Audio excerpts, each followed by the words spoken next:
तो कलयुग के अंत में भगवान आके हम लोग को देखिए ऐसे बना रहे लक्ष्मी नारायण। तो इस युग में चलने के लिए दिल साफ चाहिए, सच्चे दिल पर सहारा।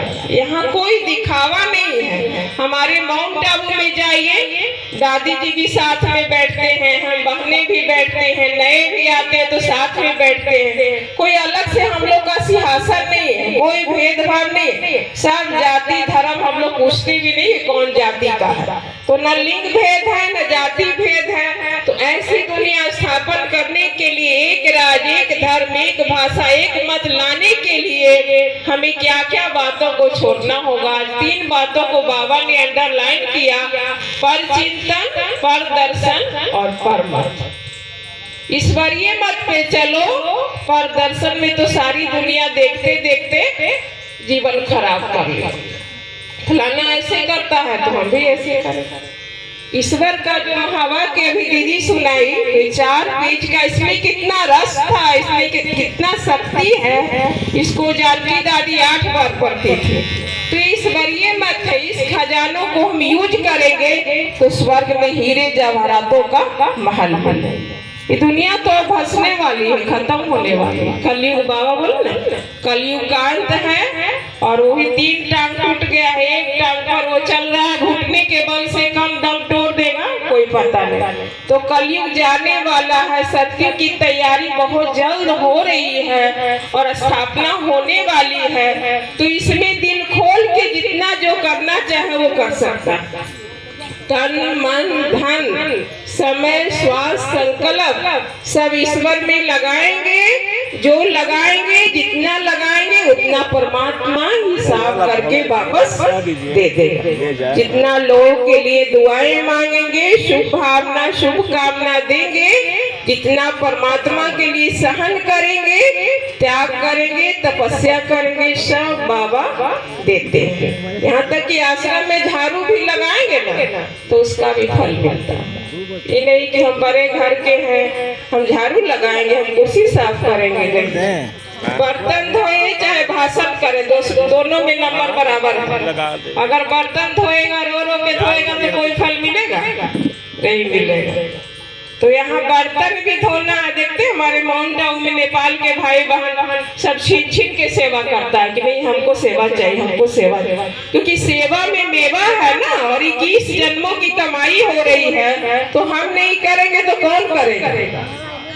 हम नहीं विजयी बनेंगे तो कौन बनेगा? इसलिए बाबा और मम्मा उदाहरण बन के छोटे से छोटे सेवा।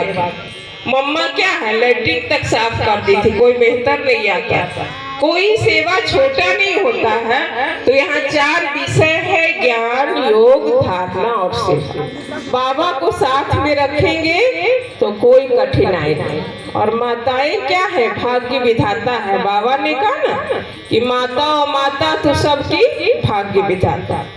तो ज्यादा भी सत्संग में देखते हैं कि जहाँ माताएं नहीं होती हैं तो वो संस्था भी नहीं चलता है, मंदिर भी नहीं चलता है। तो यहाँ तो माताएं सब बल्ले बल्ले है ना माता जी। सब माता लोग अपने लिए एक बार ताली बजाइए।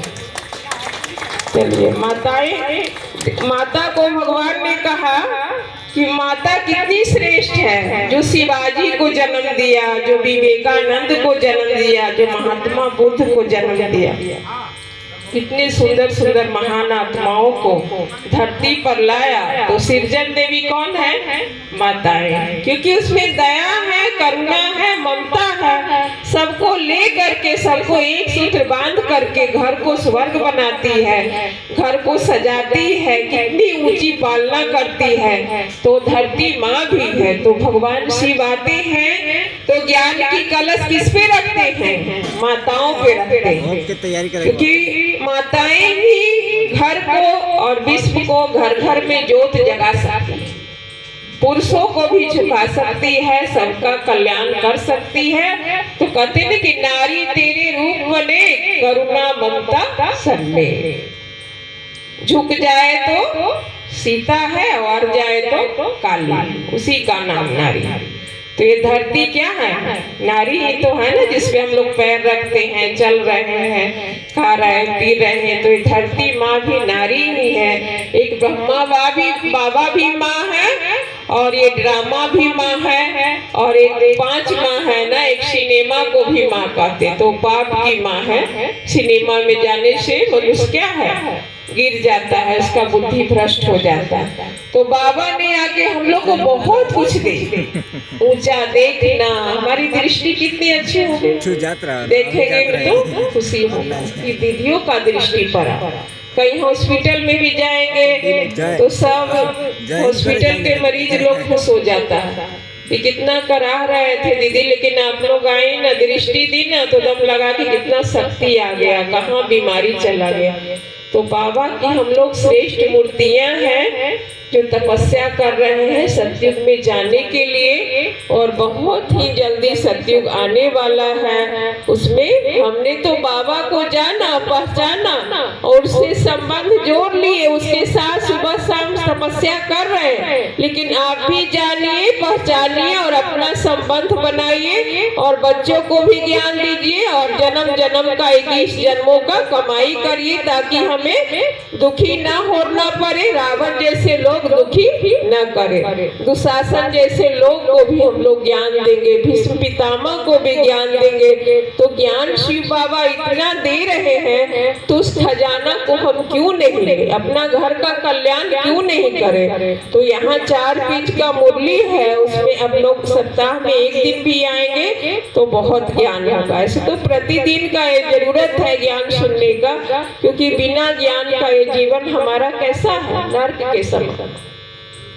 न खाने का तरीका है, न पहनने का तरीका है।